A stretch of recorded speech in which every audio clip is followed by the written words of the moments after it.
Bonjour à tous et très heureux de vous retrouver encore aujourd'hui afin que nous puissions parler de notre thème spécial, notre thème spécifique, les mariages pour la vie.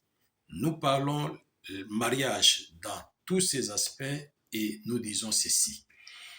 On ne se marie pas pour divorcer, on se marie pour rester ensemble jusqu'à ce que la mort sépare les deux personnes.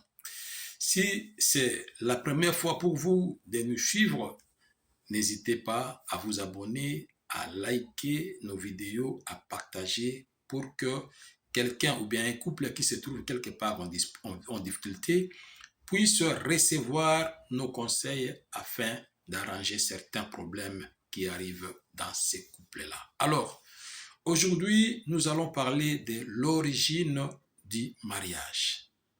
On parle mariage, mais on doit savoir le mariage vient d'où.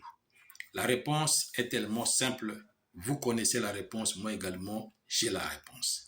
L'instituteur, le créateur, le fondateur du mariage, c'est l'Éternel Dieu lui-même.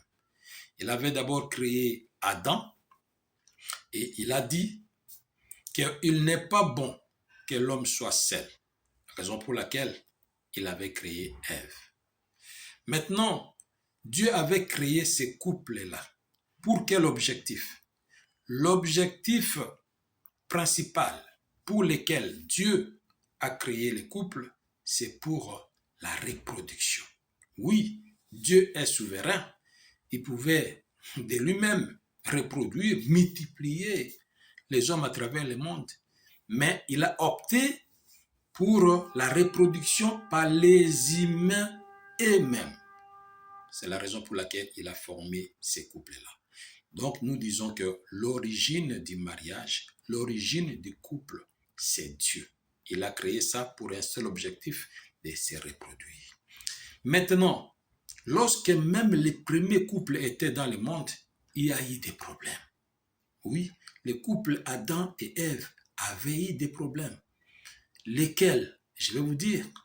Lorsque Ève a été manipulée, passez-moi l'expression, par les serpents et qu'elle a donné les fruits ou bien l'arbre qui était interdit par Dieu à Adam, Adam aussi avait mangé.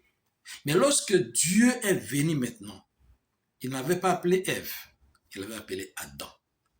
Et lorsqu'il a appelé Adam, Adam, Adam répond, je suis né. Qui t'a dit que tu es né? Non, la femme. Adam a accusé sa femme. Combien de fois tu as déjà accusé ta femme? Combien de fois tu as déjà accusé ton mari? Ça n'a pas commencé aujourd'hui. Ça a commencé dès le commencement là-bas. C'est pour dire que il n'est pas facile que deux personnes de sexes différents puissent demeurer ensemble dans le cadre du mariage. Le mariage n'est pas facile. Le mariage est difficile. Si je vous dis aujourd'hui que le mariage est facile, mariez-vous comme vous voulez, non, là, je mens. Et ce que je suis en train de faire, ça n'aura pas de sens. Le mariage est difficile. Il y a des choses qui se passent dans le mariage qu'on ne peut même pas accepter. C'est la raison pour laquelle nous venons avec des conseils, avec une formation même. Parce que, par la grâce de Dieu, nous avons déjà écrit un livre sur les mariages pour la vie, où nous avons, par la grâce de Dieu, essayé de répondre à toutes les préoccupations, à toutes les petites questions, à tous les problèmes presque qui se passent dans nos différents couples.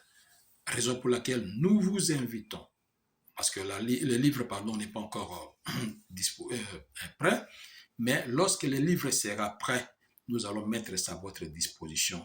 Achetez ce livre-là, vous ne serez pas déçus. Alors, nous vous invitons de venir nous suivre. Suivez nos émissions. Nous avons notre objectif que les couples puissent vivre heureux. C'est ça. Parce qu'aujourd'hui, si nous balançons nos micros, nous allons écouter beaucoup. Il y a beaucoup de mauvaises choses qui se passent à travers les couples ou bien les mariages de par notre société. Nous ne sommes pas là pour critiquer, nous sommes là pour apporter notre contribution afin que les choses changent dans les mariages. Dieu vous bénisse.